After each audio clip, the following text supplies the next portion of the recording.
Thank you. Khalid Nisar Dogar साहब।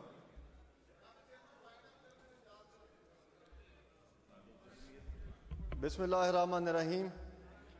ताउमर इस हुनर से अपनी जान न छूटी, खाते रहे हैं पत्थर हम आईना दिखाकर।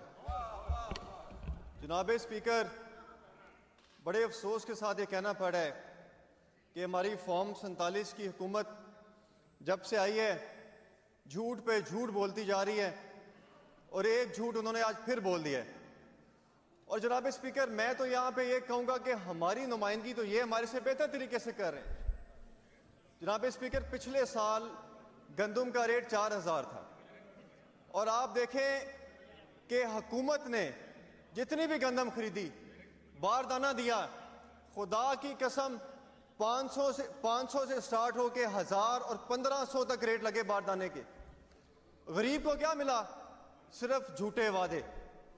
और जनाब स्पीकर, अफसोस के साथ फिर कहता हूं कि इस दफा भी हमारी जो टिकटॉकर वजीर आला ने टिकटॉक के ऊपर ये बयान दिया कि आप गंदम खरीदें। हमारे अभी एमपी साहब ये फरमा रहे थे, आप गंदम खरीदें, मैं आपसे गंदम खरीदूंगी, गंदम लगाएं, मैं आपसे गंदम खरीदूंगी। तो जनाब स्पीकर, किधर गए वो वादे, किधर गए वो नारे? अफसोस के साथ कहना पड़ा है मुझे जनाब स्पीकर के हमारे अभी रेट, सब बातें हो चुकी है, मैं लेकिन रिपीट करता हूं कि 1.5 लाख हमें 1 एकड़ पे खर्चा आ रहा है। 1 एकड़ का 1.5 लाख और हमारी जो इस टाइम बेचारे किसान को मिल रहा है वो 80-90 हजार है। जनाब स्पीकर, ये किस तरह की पॉलिसी है? मुझे तो यही समझ नहीं आ रही। कोई भी सेन माइंड इस तरह की पॉलिसी बनाएगा कि 4 महीने के लिए आप फसल स्टॉक कर दें? तो मेरे पार्लिमानी सेक्रेटरी साहब वहीद साहब बैठे हैं, प्लीज इस पे आप गौर करें। ऑलरेडी उन्होंने उधार लेके फसल जनाब स्पीकर लगाई होती है। जिन्होंने उधार लेके फसल लगाई है और जो कि इंतजार करते हैं कि कब हमारी फसल आएगी, हम बेचेंगे और हमारा घर चलेगा, वो 4 महीने के लिए कैसे स्टोर करेंगे?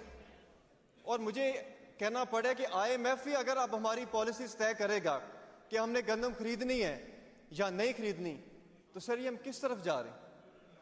आप हमारे किसानों को माफिया कह रहे हैं जो सारा साल मेहनत करते हैं, गंदम, रोटी, अब सब्जी का हाल देख लें क्या हो गया। जो सारा साल मेहनत करके फसल लगाते हैं उसको हमारी वजीर आला माफिया कह रही है। जनाब स्पीकर, माफिया ये नहीं है, माफिया इनके बाबा हैं, माफिया इनके चाचू हैं जिन्होंने इंग्लैंड में फ्लैट्स बनाए हुए हैं। ये जो बातें हैं सारी हज़फ कर दो। क्यों जनाब स्पीकर, जनाब स्पीकर, जो एक रियलिटी हम आपको बता रहे हैं उसको आप हज़फ करी जा रहे हैं। जब किसान को माफिया कहा गया वो भी हज़फ करवा दें। आप गंदम की बात करें, सियासी बात इधर नहीं है, आप गंदम की सही तरीके से बात करें। जनाब स्पीकर, हमारी आ लगेगी इन्हें, किसान की आ लगेगी, डॉक्टरों की आ लगेगी। जनाब स्पीकर, आप ये देखें कि हमारा किसान मर रहा है, हमारे डॉक्टर मर रहे हैं और पीटीआई को तो आपने ऑलरेडी मार दिया है। ट्रांसपोर्टरों की भी आ लगेगी इंशाल्लाह। घर कहोगे आप?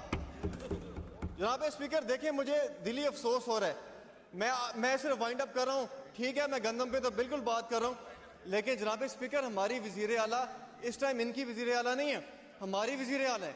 जनाब स्पीकर, उस्मा कारदाद साथ बैठी है, इनसे तो वो हाथ नहीं मिलाती और सऊदीया में जाके अरबियों से हाथ मिला रही है। जनाब स्पीकर, ये क्या बात है? इस्लामी जमहूरिया पाकिस्तान में क्या हो रहा है? जनाब स्पीकर, आप हमें कह रहे हैं, ये एक हमारा एमपी यहाँ पे बैठा हुआ था, कल कह रहा था पीटीआई का झंडा ना निकल। आप गंदम की बात करें या बैठ जाएं? हमें नहीं रोक सकता झंडा उठाने से, पीटीआई का झंडा उठाने से किसी का बाप भी नहीं रोक सकता।